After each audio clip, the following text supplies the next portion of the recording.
Hey everybody, Dog8798 here. This is my review and rant on the Street Fighter Legend of Chun-Li film that came out in 2009. Okay, I am a huge fan of the 1994 Street Fighter film, and you know how excited I was when I heard that they would be rebooting the Street Fighter franchise. I was hugely excited. I was pumped for this movie. Then I sort of got disappointed when I heard that it really wasn't going to be much of a Street Fighter film. It was going to be more of a Chun-Li film.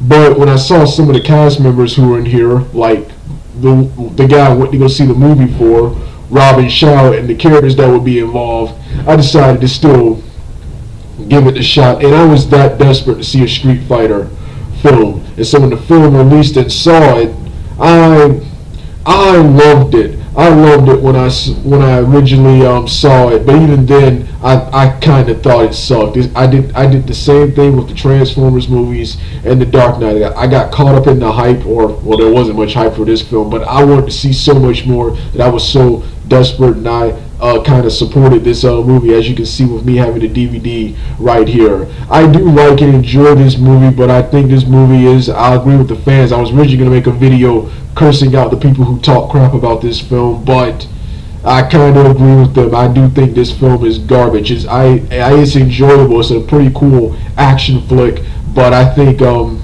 this movie is garbage, especially in comparison to a lot of movies that came out that year, like DB, Dragon Ball Evolution, which came out, and other stuff like Mortal Kombat, the original Street Fighter 94, and several other movies. But I did enjoy this movie. I thought the action sequences and the star work was pretty cool, and we pretty much felt like a Street Fighter. I thought that all the cast members were pretty cool. Yeah, I love Taboo as Vega. I think he earned the role of Vega because of his cool martial arts skills, and that was pretty awesome. Christian Krukwa, I think her chest was a little bit too flat. She does look like Chun-Li. She does look like Chun-Li.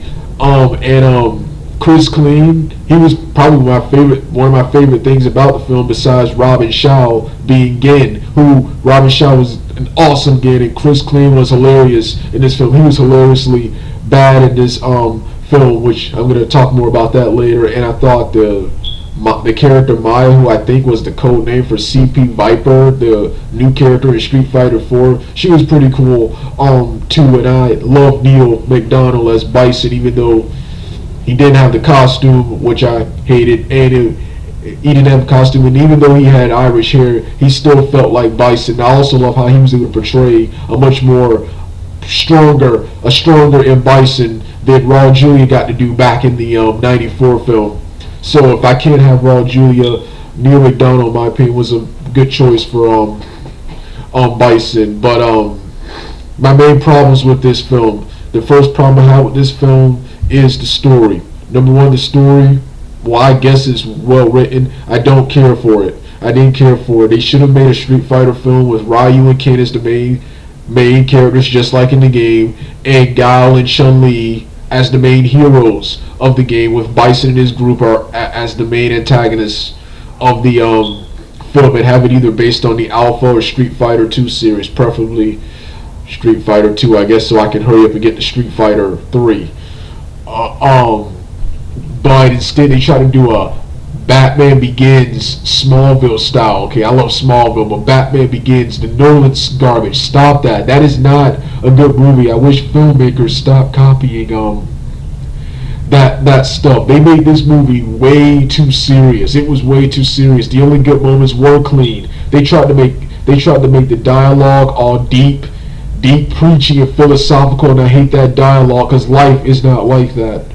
Life is not like that, and the characters in this film, just like in the Nolan Batman films, don't talk like human beings. Don't talk like human beings. The only realistic character was Chris Klein, and so yeah, it was way too serious. It was way too serious, and while I pretended to care at the time when I saw it, I truthfully didn't care about the Chun-Li origin story. I didn't care too much about the Chun-Li origin story. They should have started at Street Fighter out for it too. Preferably Street Fighter 2, so because I badly want to see an adaptation of 3, but 3 and 4. But they should have. That's what they should have done. Instead, they tried to tell a story, a Batman Begins style story that was a prequel to the original Street Fighter. To the original Street Fighter, and in my opinion, that didn't. And in my opinion, that didn't. Well, as you can see, it didn't work. The movie flopped when it was released.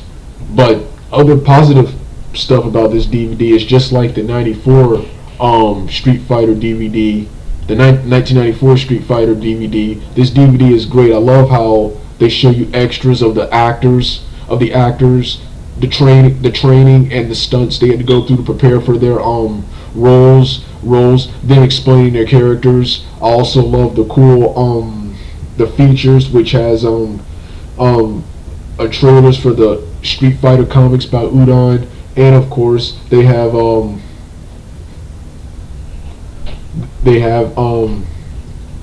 the Street Fighter Round 1 comic created by Udon, the first issue of that, a digital comic with sound. That was pretty cool, and lots of other cool interactive extras.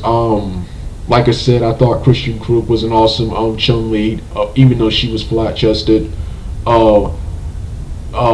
Michael Clark Duncan was awesome as Balrog. I wish they didn't kill him off, which I thought was stupid. Neil McDonald as Bison. Didn't mind him being killed off because it was supposed to be an earlier form of Bison.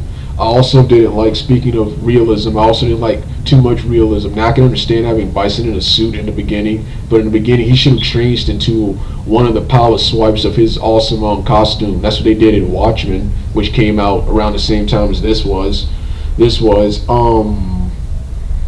Chris Clean, I thought he was awesome as Nash. I wish he could have fought more instead of just running around shooting a gun.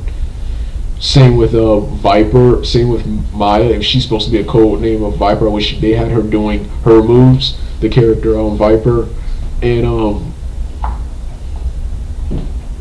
it was also other problems was too much Smallville. They made it seem like Chun-Li was like the only superhero style character in this Sabunk. The only superhero type character in the Street Fighter franchise, when pretty much all the characters are like that. But in this film, they made it seem like she was the only superhuman force of nature. But other than that, everything else, this film was pretty enjoyable. I hope they someday reboot this and do it right, making an adaptation of Street Fighter 2 with all the characters. Alright, well, this was my review rant on Street Fighter. Doug.